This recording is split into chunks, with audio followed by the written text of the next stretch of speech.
Welcome back. We have Tracy Moffett joining us on the show from Royal LePage Westwind. Welcome back to the show, Tracy. Thank you very much. Good Labor Day long weekend? Yeah, it was nice. I was mentioning to you before, we had a wedding, and so that was nice to go to. The weather actually was perfect for it. So yeah, we had a good long weekend. Stayed at home, so it was more of a staycation for us. Staycations are good. Yeah, I had know. a staycation mostly this weekend too. Yeah, sometimes you need that, especially this time of year. Oh yeah, and the weather's been iffy and all of the rest. Yeah, but there's lots of stuff to do inside. Oh yeah, there sure is. And when it comes to selling this time of the year, it can have its advantages. But if you're right now, your house is on the market, you're thinking about putting your house on the market, it's back to school. Yeah, that can't be easy. Yeah, you know what? I was just saying earlier that this time of year for us is just like parents sending their kids off to school.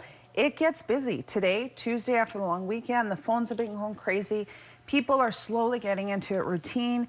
Buyers are slowly getting back out there again. So when you're dealing with kids going back to school and selling your home, thought we'd talk about a few tips on hopefully to help make the two work together and easier for the parents. Right, and maybe in some ways it is easier when their kids are at school because you have a window of time for them to not be there if you're going to have the house shown. Yeah, that's better than summer vacation in some ways. Yeah, yeah, exactly. We have some graphics. Let's hit those. The first one's really more of a survival guide for selling during back to school. So the first tip of the day is the next screen, and we'll take a look at that. Create a blank slate. Yeah, you know, personalizing your house, everybody likes to do it with their own photos, family photos and stuff like that. But when you're selling your house, you want the buyers to feel like it's their home. So instead of having, like, you know, the calendar that's filled with all the school activities on the fridge so you can see it, maybe replace it with more of a decorative one. You know, something that goes along the house, along the lines of, you know, it going with your house so it appeals to buyers and they're not distracted by looking at all the sticky notes on where kids need to be dropped off. And so I know it's tough, but maybe you can diarize that in your electronic devices.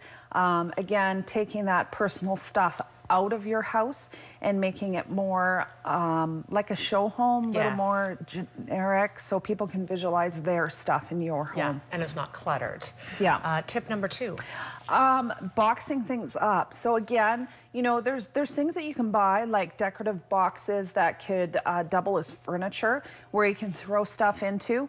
You know, they've got nice organizing boxes and all of that stuff to put, again, school homework. Make it look like more of the decor of the house. You know, and it's a great opportunity to go shopping for some people. Yes. You know? Tip number 3. Increase storage. Yes, so now we're talking about bigger items. You could rent a storage unit if if you've got a lot of stuff. So renting a storage unit, putting in, you know, especially this time of year, the excess lawn mowers and wheelbarrows and all of that stuff.